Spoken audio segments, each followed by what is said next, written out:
Call of Duty Black Ops was released on November 9th, 2010. That makes this game nearly 10 years old.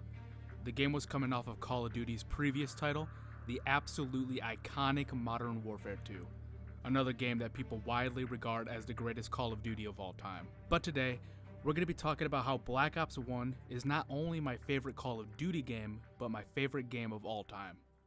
Wake up. Wake up. Where am I? Where's Reznov?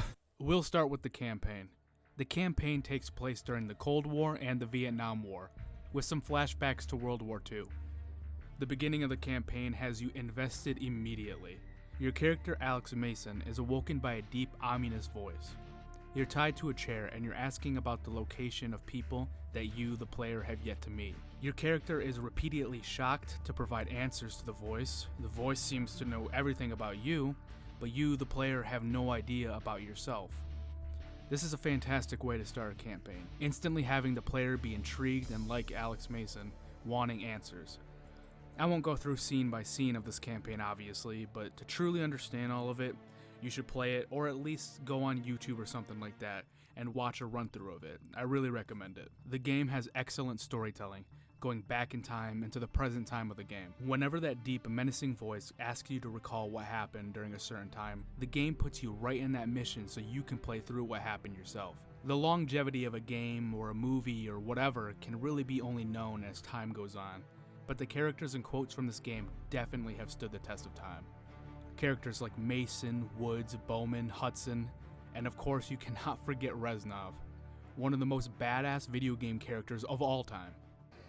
Reznov, your men must know this is suicide.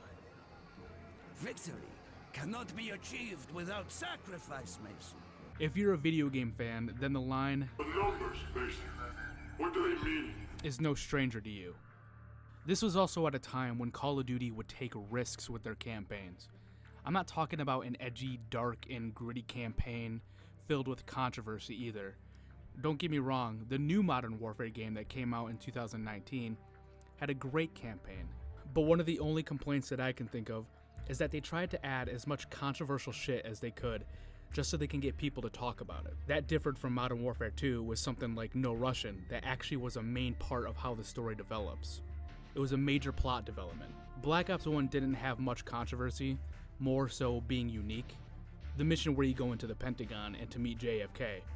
There hasn't been a mission or a plot point in any COD game in recent years as cool as that. Well, then all of a sudden, I mean, holy shit, what the fuck was that? The campaign literally implies that you were the one who assassinated JFK. That's taking a risk. That's an original plot detail that hasn't been seen in any COD game since. It was such an unbelievable campaign. I highly recommend that you play through it.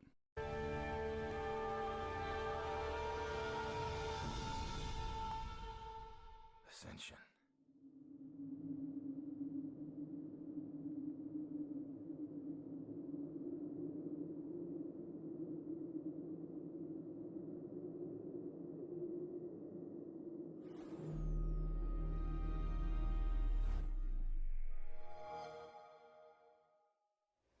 So what's up, guys? This is the Gunner Kid here with my first game, well, my first video and my first commentary. So I'll tell you a little bit about myself and then I will show you guys what I'm doing with the game.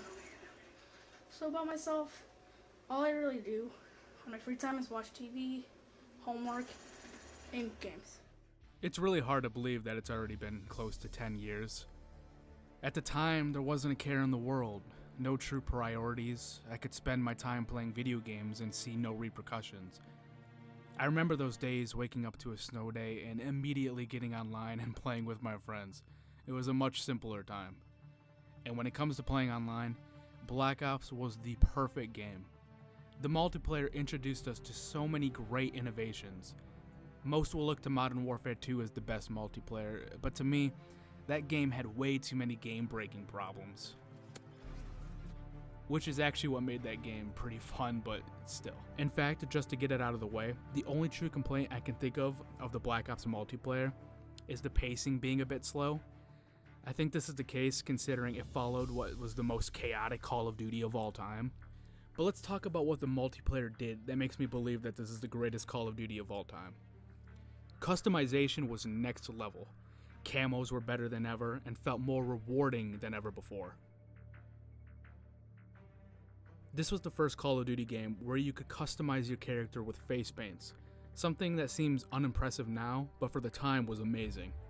Guns felt amazing. There was a good balance between weapons. There wasn't a weapon that dominated the game like other games. Multiple ARs were viable. SMGs not so much, but they were still balanced. Sniping was nerfed, so the days of MW2 trick shotting were gone. This change bothered a lot of people, not me though, considering I was a rusher who never really used snipers. Maps are a make or break for any Call of Duty game, or just for any first-person shooter game for that matter. And there are no shortage of great maps in this game.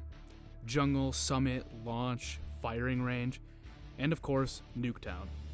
Nuketown is probably the most iconic map of all time. The only competitor that could rival that map is Rust. But the one thing that the multiplayer added that really sets this game apart from any other Call of Duty game is wager matches. This was back at a time where there was no microtransactions that would plague the game. Instead, there was in-game currency based off of how much time you played and how much XP you would earn. And wager matches would give you the opportunity to gamble your in-game currency and possibly earn back more. There was game modes like Sticks and Stones, Gun Game, One of the Chamber, all completely original to Call of Duty at the time. And what you were betting on was that you were going to be top 3 on the leaderboards at the end of the game. It made the game super unique. It made you want to get back online. You wanted to get better so you could earn more Call of Duty points. To this day, I wish another Call of Duty would add wager matches in. I don't know the reasoning as to why they got rid of them. You were not spending any real money doing this. It was all for fun and all in-game that you could earn for free. I really don't understand why they haven't brought this back. I talked about waking up to a snow day during the school year and not worrying about any priorities. But what about summer? Summer while you were in middle school was a truly non-stressful, carefree time. I would stay up to 4 a.m. online with friends and wake up at 2 p.m. Although the multiplayer was perfect. One thing I noticed is when you're playing online with people, it gets to be kind of hectic. Constant action and just everybody talking over each other. But there was one game mode that would kill the time, was absolutely addicting and encouraged teamwork. I'm talking, of course, about zombies. Zombies took up the majority of my playtime on this game. It was the perfect game mode. At the time, it was simple with complicated elements. The gameplay was straightforward, but the Easter eggs were complex and rewarding. There wasn't a single map that was bad. Even Shangri-La, the map at the time considered to be the least popular, had elements to it where you would want to come back and play. The amount of late nights I spend playing with my friends is unbelievable. We would try new challenges and grind to complete the Easter eggs. Moon particularly being my favorite. To me, this map was the perfect blend of chaos and simplicity. Zombies will always hold a special place in my heart. My first YouTube videos were of me and my cousin playing zombies, and Black Ops 1 improved on a game mode that seemed to be perfect already. Okay, we are playing on Not Dinner on Titan, and we are on level 11 multiplayer.